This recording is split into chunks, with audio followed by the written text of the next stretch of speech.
It's official. The Kansas City Chiefs are the Super Bowl 58 champions, and the 2023 to 2024 season is over. Now the offseason can begin. Surely this won't be that crazy, right? I mean, there's no way this offseason isn't a normal, average offseason. Saquon Barkley has reached an agreement with the Philadelphia Eagles. A massive deal for Christian Wilkins. Cousins now heads to his third team. Jordan Love agrees to a 4-year, $220 million extension, becoming the highest paid quarterback.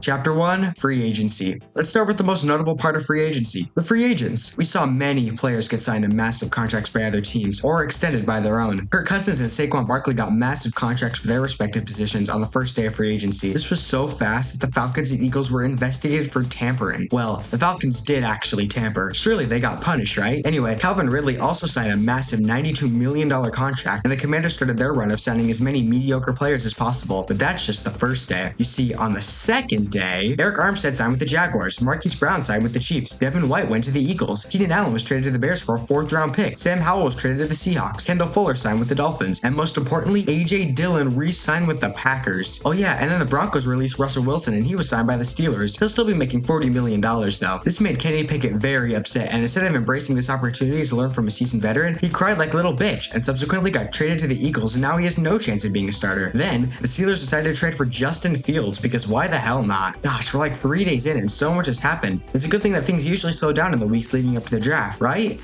Kyron Smith's with the Jets now. The Bills no longer have safeties. Oops, one of them went to division rival. Surely that won't be a problem, right? The Chargers lost their other main weapon. They'll definitely address that problem with the 5th overall pick. Just Madubuike is now really rich. So is Amon-Ra St. Brown. The Browns now have 2 Pro Bowl quarterbacks. Wait, nope, now they have 3. The Texans traded for Stephon Diggs. Mac Jones is now a Jaguar. Brian Burns is now a Giant. Holy shit, that's a scary defensive line. The Vikings now have 2 first-round picks. Zach Wilson was somehow worth anything. The Eagles extended both their wide receivers. Josh Jacobs gets the bag. Sam Darnold somehow gets $10 million. Nathan Peterman somehow still has a job. Baker Mayfield baked an extension for himself. Christian McCaffrey got the bag. And Aaron Rodgers is running for vice president? Okay, now that most free agency is done, it's time for the NFL Combine, where the best players in all of college football get a chance to showcase their talent. And Caleb Williams isn't throwing, Drake May isn't throwing, Jayden Daniels isn't throwing, Marvin Harrison Jr. and Malik Neighbors aren't running. Okay, most of the best college players get to show their talent. The Combine is interesting because some people base their opinions entirely on the Combine, and others think it's useless. But let's just sit back and see what unfolds, and holy shit, that's a big man. Wait, he runs what? At that size? Yeah, he's definitely a first-round pick, and never mind, he decided to drink and drive. Also, Xavier Worthy broke the 40-yard dash record, so that's cool, and Joe Milton can throw 70 yards. Need him to throw a go ball? He'll throw it 70 yards. Need him to throw a slant? He'll throw it 70 yards. Also, never get in a plane with Rome Odunze. Absolutely not. We are going down.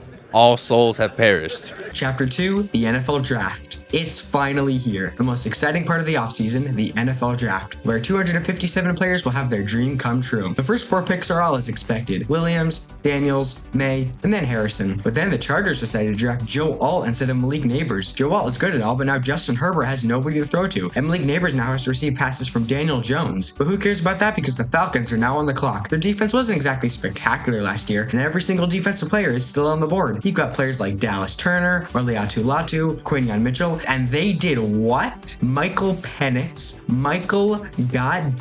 Penix at pick 8. This guy's basically as old as Kirk. By the time he's gonna get to play, he's gonna be in a retirement home and have his great grandchildren feeding him. And also now we let the Bears get Rome Odunze, so the NFL is kind of screwed. And now the Vikings took JJ McCarthy, meaning 5 quarterbacks have now gone in the first round. Wait a minute, what's that? What do you mean 6? Wait, the Broncos took who? The first defensive player didn't go off the board until pick 15, and oh shit, the NFL just let the freakiest, highest upside defensive player in this class go to Brian Flores. Oh, and we let the Eagles get the best corner in the class. It's fine, the Bills are on the clock now, and they desperately need a receiver, and they traded back. Okay, maybe they just wanted some extra picks, and they traded back with the Chiefs, and the Chiefs selected Xavier goddamn Worthy. Are the Bills trying to help the Chiefs kick their ass every year? They just let Kansas City and Patrick Mahomes get the fastest guy buy in combine history. What the hell is this draft? Oh, wait, the 49ers drafted Ricky Pearsall even though they already have a great receiving core. Surely this doesn't mean anything, right? And the Bills traded back again. Now they don't get a 5th-year option on Keon Coleman. Great job, Bills. Great freaking job. The rest of the draft wasn't too crazy. Rukurororo and Braden Fist were interesting picks at their respective spots. Spencer Rattler was drafted by the Saints, which could work out. Joe Milton also got drafted by the Patriots because one big, strong-arm quarterback wasn't enough. The Bears drafted a punter in the 4th round, and a white cornerback is now in the NFL. That alone makes this draft weird.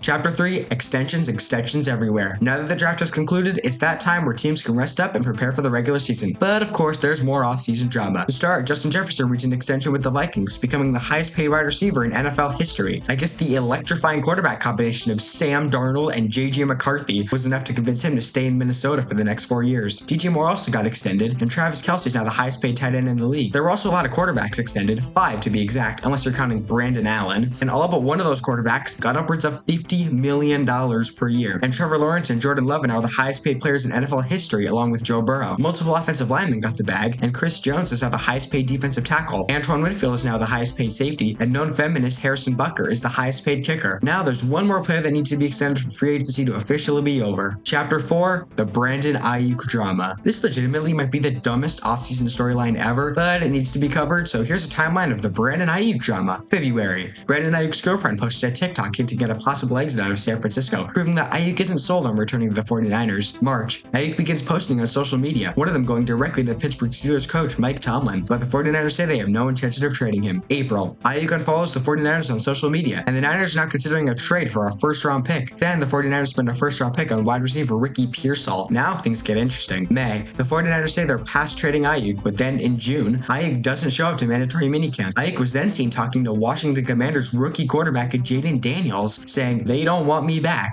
They said they don't want me back. July, Aiyuk posts a clip on TikTok of Commanders practice film, and then, right before training camp, Aiyuk finally requests a trade. For 6 months of this, the trade request has finally been put in. But oh no, we're not done yet. Aiyuk still showed up to training camp, but he is holding in. Unusual but not uncommon. August, the 49ers have frameworks in place for a trade with either the Browns or the Patriots, except Aiyuk doesn't want to play for New England, and the Steelers dropped out after they couldn't match Aiyuk's price point. So I guess now Aiyuk's only options are the Browns or the 49ers. Finally, on August 29th, Aiyuk reaches an agreement with the 49ers. After nearly 7 months of drama, Aiyuk just ended up re-signing with his current team after all of that. Chapter 5, Training Camp and Preseason. Training Camp is finally here. NFL teams have figured out their 90-man rosters and are ready to see who will make the 53. But this year, Training Camp isn't a happy place because of one thing and one thing only: injuries. There were so many injuries this training camp and preseason, it's insane. How many, you ask? 28 notable players have been injured so far, 9 of which are or potentially are season ending, and that's not even counting the many other players that aren't as notable. Some of the biggest names that are injured include JJ McCarthy and Mekhi Blackman from the Vikings, both of which are season ending. Jonathan Brooks and Dane Jackson of the Panthers, both of which aren't expected to return until week 4. Matt Milano from the Bills, season ending. Rondale Moore and rookie Braylon Trice of the Falcons, both are season ending. Sam Williams of the Cowboys and Samson Ebukam of the Colts, both season ending. DeAndre Hopkins of the Titans, Josh Down of the Colts, Amari Smith of the Bengals, and Marquise Brown of the Chiefs may miss week 1. Chase Brown, also from the Bengals, season ending. That is a lot of key players that will miss time this season, and week 1 hasn't even arrived yet. Injuries are a part of the sport, but it feels like there's more this year than normal. 87 players are currently on the PUP or NFI list, and more are surely to follow. Chapter 6, Conclusion. This offseason was insane. We had contract records broken, combine records broken, insane draft moments, crazy training camp drama, everything. It was definitely one of the more notable offseasons in recent memory, and the actions that took place during this time will shape the NFL for years to come. And now, 203 days since Super Bowl 58, the 2024 NFL season can officially begin.